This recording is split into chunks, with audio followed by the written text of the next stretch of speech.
um pouquinho de óleo, 50 gramas de salmão.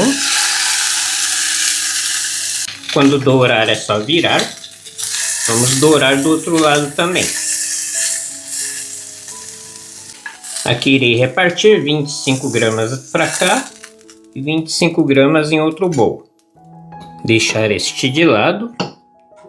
Mais ou menos 100 gramas de arroz cozido japonês. Uma colher de chá de shoyu.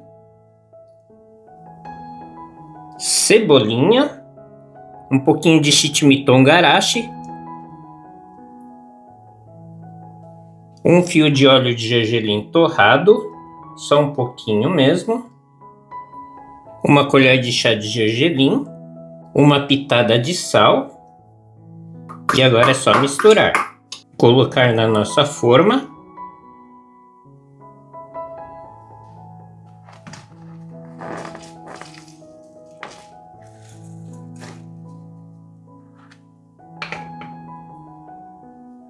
Prontinha a nossa primeira receita, e a nossa de onigiri de receita.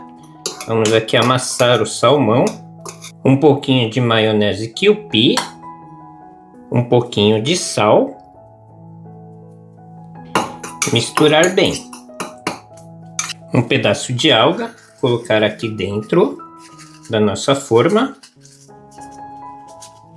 Colocar o arroz. Gohan japonês. Espalhar bem o arroz. Rechear com o salmão.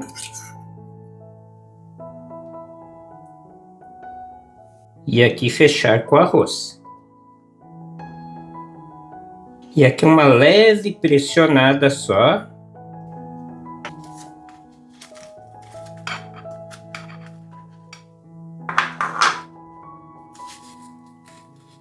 E fechar. E aqui em cima preencher com o nosso salmão.